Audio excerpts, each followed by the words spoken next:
Bismillahirrahmanirrahim.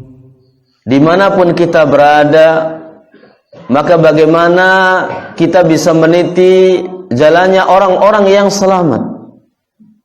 Sebagaimana yang telah kita ketahui bahwa jalan golongan orang yang selamat yang pertama adalah mereka komitmen dengan jalannya Rasulullah sallallahu alaihi wasallam dalam kehidupannya, komitmen dengan jalannya para sahabat Rasulullah sallallahu alaihi wasallam, yaitu Al-Qur'anul Karim yang Allah turunkan kepada Rasulullah Muhammad sallallahu alaihi wasallam, yang dijelaskan kepada para sahabatnya dengan hadis-hadis yang sahih yang telah datang dari Rasulullah sallallahu alaihi wasallam. Jalan yang kedua agar supaya kita menjadi golongan yang selamat adalah kembali kepada firman-firman Allah Azza wa Jalla, kembali kepada ayat-ayat Allah Subhanahu wa taala, kembali kepada sabda-sabda Rasulullah sallallahu alaihi wasallam, hadis Rasulullah sallallahu alaihi wasallam yang sahih ketika terjadi perbedaan pendapat, ketika terjadi perselisihan. Dan jalan golongan yang selamat yang ketiga adalah mereka tidak mendahulukan perkataan seorang pun di atas perkataan Allah dan Rasulnya. Mereka orang yang takut untuk mendahulukan perkataan seseorang di atas kitabullah, di atas Al-Quran, dan di atas sunnah Rasulullah sallallahu alaihi wasallam. Artinya mereka mendengar dan taat dengan ayat-ayat Allah dan hadis-hadis Rasulullah sallallahu alaihi wasallam.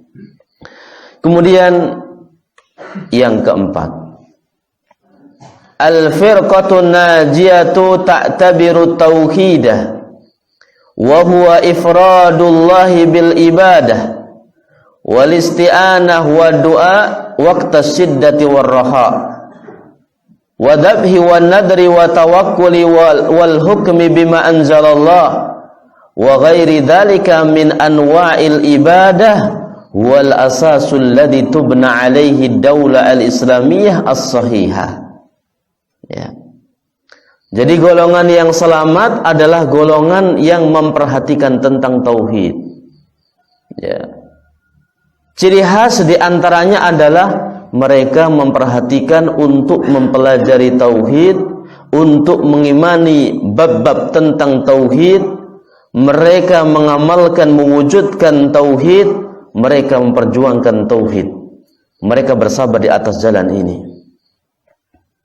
Maka di mana penjelasan-penjelasan tauhid disampaikan, maka kita harus mengambil faedah.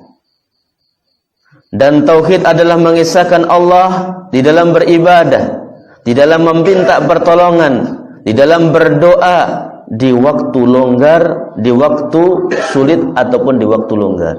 Jadi kita jangan hanya berdoa kepada Allah itu ketika dalam kondisi sulit, tapi kita dalam kondisi senang, lapang, kita ingat dengan Allah, kita berdoa kepada Allah. Nanti ketika kita sulit, Allah akan ingat dengan kita.